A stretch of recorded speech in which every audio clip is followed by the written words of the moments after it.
మంత్రి నారా లోకేష్ చిత్రపటానికి MLC Kanchela Srikanth, RTC vice chairman Muniratnam, PKM BUDA chairman doctor Suresh పాలాభిషేకం చేశారు. అనంతరం మీడియాతో మాట్లాడుతూ ఇచ్చిన మాట ప్రకారం ఉగాదికి మంత్రి లోకేష్ జాబ్ క్యాలెండర్ ప్రకటించారని తెలిపారు.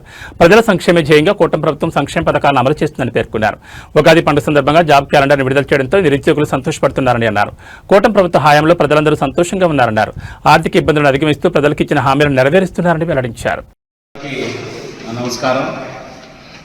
ముందుగా ఆంధ్రప్రదేశ్ రాష్ట్ర ప్రజలకి, అలాగే కుప్పం నియోజకవర్గంలో ఉన్నటువంటి ప్రజలకి, తెలుగుదేశం, జనసేన, బీజేపీ కూటమి నాయకులకి,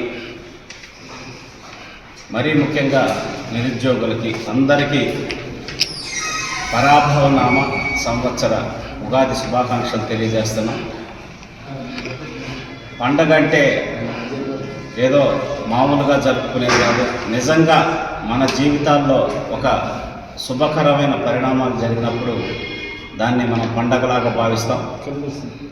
ఆ విధంగా ఈరోజు కూటమి ప్రభుత్వం ఆధ్వర్యంలో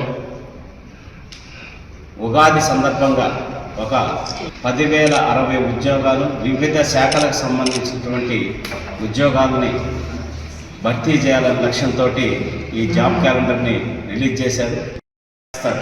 నారా లోకేష్ గారు మాట ఇచ్చేంత వరకు ఆలోచిస్తారు, ఇచ్చిన తర్వాత ఒక్క సెకండ్ కూడా ఆలోచించరు. దాన్ని ఏ విధంగా సాధించాలనేది మాత్రమే, దాన్ని ఏ విధంగా అమలు చేయాలనేది మాత్రమే ఆలోచిస్తారని ఈ సందర్భంగా సగర్వంగా తెలియజేస్తూ, ఈ ఉగాది సందర్భంగా నిరుద్యోగ జీవితాల్లో ఆశలు చిగురించేలాగా చేసినటువంటి విద్యాశాఖ మంత్రివర్యులు శ్రీ నారా లోకేష్ గారికి, అలాగే రాష్ట్ర ముఖ్యమంత్రి వర్యులు శ్రీ నారా చంద్రబాబు నాయుడు గారికి, అలాగే ఉప ముఖ్యమంత్రి వర్యులు శ్రీ పవన్ కళ్యాణ్ గారికి, వీళ్ళ ముగ్గురు ఇక్కడ కేంద్రంలో నరేంద్ర మోడీ గారి సహకారంతో అద్భుతంగా ఈ రాష్ట్రాన్ని ఏ విధంగా ముందుకు తీసుకెళ్తున్నారో మనం చూస్తున్నాం.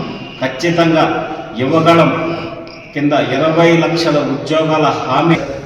పోయినసారి ఒక గ్రూప్ 2 ఎగ్జామ్ జరిగేటప్పుడు కూడా ఒక చిన్న ఇబ్బంది జరిగింది. ఎగ్జామ్ పోస్ట్పోన్ చేయాలని చెప్పనేసి, సరిగ్గా ప్రిపరేషన్ జరగలేదని చెప్పనేసి జరిగింది.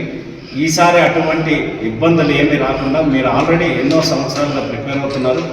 స్కెడ్యూల్ డిస్టర్బ్ కాకుండా ఆ స్కెడ్యూల్ను మళ్ళీ మార్చాలి అనేటటువంటి ఇది లేకుండా చక్కగా ఇప్పటి నుంచే కష్టపడి ఇంకా కూడా రిఫ్రెష్మెంట్ చేసుకొని మీ ఆశయం ప్రభుత్వ ఉద్యోగం ఏదైతే ఉందో దాన్ని సాధించుకునేదానికి మీరు మీ తల్లిదండ్రుల కళలు నెరవేర్చేదానికి కృషి చేయాలని చెప్పి తెలియజేసుకుంటూ, అందరికీ నిరుద్యోగులందరికీ ఈ ఉగాది సందర్భంగా శుభాకాంక్షలు తెలియజేస్తూ మీ అందరికి కూడా ఆల్ ది బెస్ట్ తెలియజేస్తున్నాను. Thank you.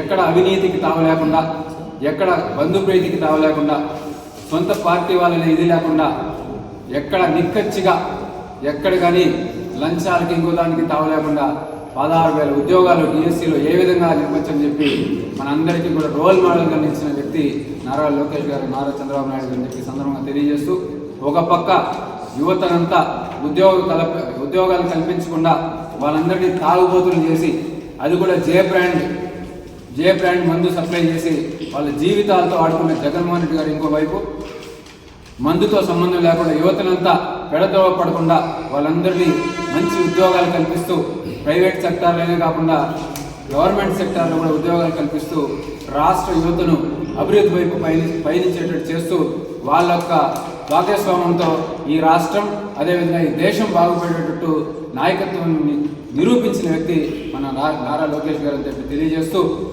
జగన్మోహన్ రెడ్డి గారి పాలనలో మన రాష్ట్రం వెనుకడుగు వేస్తే నారా చంద్రబాబు నాయుడు గారు, నారా లోకేష్ గారు, పవన్ కళ్యాణ్ గారి నాయకత్వంలో మన